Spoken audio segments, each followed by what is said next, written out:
Hey YouTube, Coppersan here. Are you tired after a long day of work, no longer have the energy to pay attention to boss monsters, but do need the mesos? Well then keep watching, as today we're going to check out several classes that are amazing at straight up ignoring boss monster mechanics. To set an example, let's start off with a class that is great at cheesing boss fights every 2 minutes. The Jet class has received quite a few buffs over 2021, and his latest 5th job skill is just straight up amazing for flying away from your problems. Jet's anti-gravity cycle summon is perfect for lazy bossing when fighting most bosses. I wouldn't use this in phase 1 of Lotus for example, but it works pretty well everywhere else. Jet can freely move around the map in the air when his skill is active and just avoid whatever is happening down below. If you have any problems, just fly away from them, like Von Bond's orbs or jump attacks. And if you do get hit, there is not much to worry about anyway, because while on your summon, Jet also has a shield that's equal to 420% of their HP at level 1, and this shield gets stronger when you level up the skill. It doesn't protect against skills that like fully one-shot you, like guaranteed one-shots, but is useful against anything that deals percentage-based attacks. Jet's summon does have a 180-second cooldown and only lasts for 30 seconds at level 1, but it's a great tool to just ignore parts of the boss fight or the entire boss fight if you're strong enough. The Ilium class can do something similar by the way, but this class does require a lot more micromanagement compared to Jet. Or how about this? A class that always has an additional party member that takes the aggro on the boss, so you can just freely put in the hits. And not just every few seconds or anything like that with a long cooldown, but basically forever. The Knight of Cygnus Wind Archer is the class when it comes to lazy bossing. Just place down your crystal summon, the boss will start targeting it if you place it correctly, and you just stand on the other side and free fire on the boss until your crystal expires, and then you just repeat the same steps. And not only that, but this skill also slows the boss monster effects, reduces their defense, and decreases your damage taken. Honestly, this skill is amazing and the main reason I'm working on a Wind Archer bossing meal myself.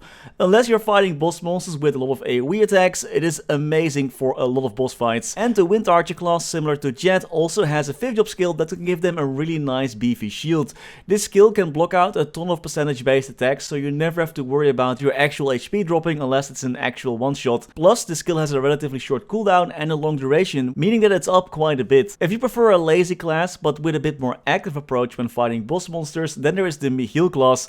This class can go invincible for 4 seconds every 6 seconds, leaving only 2 seconds for the boss monsters to actually hurt you. This is possible thanks to Michiel's Royal Guard skill that can counter any attack. Doesn't matter if it does 1 damage or it is a guaranteed one-shot, anything can be counterattacked.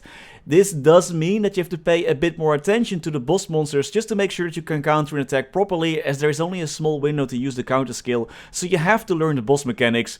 But once you do, not dying is basically a given. It also helps that you can activate Royal Guard from anything that deals damage, so even from debris that are falling during a boss fight. And if you do miss your counter attack, no worries, because there also is a 5th job skill called Shield of Light that reduces the damage of percentage HP based attacks. It blocks up to 84% damage, that's like a massive amount.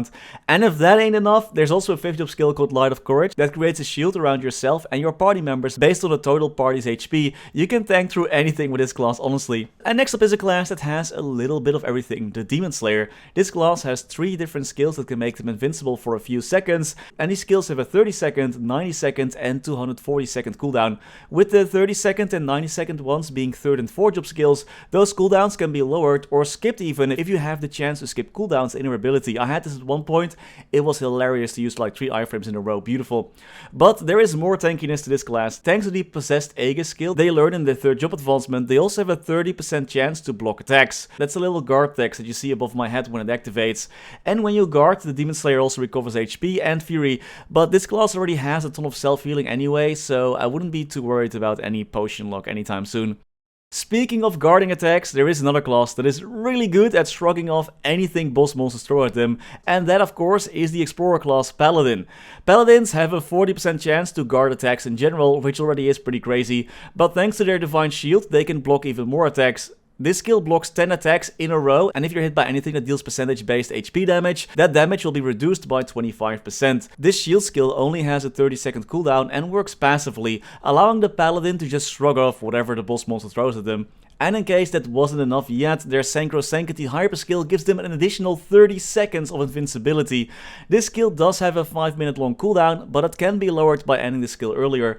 Paladins really are the king of passively just surviving any boss fight. Before we go to the final class, I do want to give some honorable mentions to classes that are also lazy bosses but are more situational or based on luck. Shade, for example, has a nice long 8-second invincibility frame skill. When they use their level 160 hyper skill attack, they can get another 30 seconds of invincibility from their common 5th job skill, and when they die, they are revived once every 30 minutes. And they have a 10% chance to revive when they die anyway, thanks to their link skill. They can block out statuses and have a ton of passive healing. Not really lazy, but hard to kill for sure. Especially if you're lucky with your link skill activating.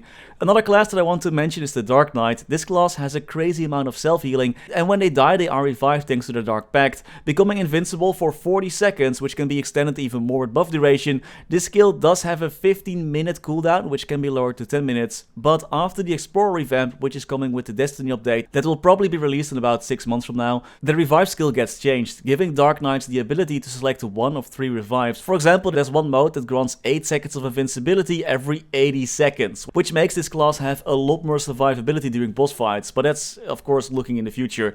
And the final class that I want to mention for this video is the Dual Blade. Being a thief in MapleStory does pay off, as this class has access to the Dark Side skill, while in Dark Side debris from boss monsters won't hit you, and it also includes some boss attacks as well. Why worry about debris so you can just simply walk through them? Similar to Wind Archers, Dual Bladers can also summon a dummy that draws aggro on boss monsters when placed correctly, giving the Dual Blader plenty of time to just get some free hits in. This dummy doesn't have as much HP as the Wind Archer one though, so it will have to be placed down a bit more often. But even if a boss monster does manage to attack the right target, there also are 2 skills that make the Dual Blader invincible for a short while. These skills only have a 45 and 90 second cooldown, and the cooldown for the 90 second one, their Final Cut skill, can be lowered even more by using the 4-job Sun and Raid skill. So plenty of survivability, dummy target, passive healing, all that good stuff, making the Dual Blader pretty chill to boss with. And those were all classes that I could think of that could straight up just ignore boss monsters when they're being annoying. Did I miss any, or do you have any recommendations yourself? Let me know in the comments. And that was all for today. As always, many thanks to our members for making this video possible. Thanks to Niels de Coninck, Raar maar waar, Sebastian, Hanoy, FLX, Ryalias, Terry Kim, Vareese, Mora, Wiley, Francisco Sousa, Historycanon, BackSpaceOTI, Saffronyx, Lorenzo, BG Extremes, Anwar NHI, Frank Bouquet, Ziggy Deer, Flidiot, Beamer WT, Knifesu, Chen125, Cloudfix, Gusus Rodriguez, Froggy11, Sir22655, Gleason, Brendon Cam, Vira, Trevor, Michael Machaka, Ratius, Lucky Beats, Justin Vale, Silvio Neto, Stevie Zhang, Afterlord_MS, Heopan, ceemak, Striker Elk, Nok MSS, Niu, Tide1 Pun, Victor Sunstrom, Radicals the Alien, Stanislaus, Kusumo Vegas, Riser RU, Eddie Reacts to Things, Dular, Gummy Bullet, Mr. Anarch, Lovebird, Rev Soli, Yuski TV, Yo Mama, Mathias Simonsson, Caveman, oh yeah, Galando Belavia, I'm disappointed. My name is Coppersan and I'm super cute XOXO. Clap for the moment, PC Game Life, Max Bernhardt, Cake Shot, and Dante Victory. Thank you so much for watching. Stay safe and happy mapling.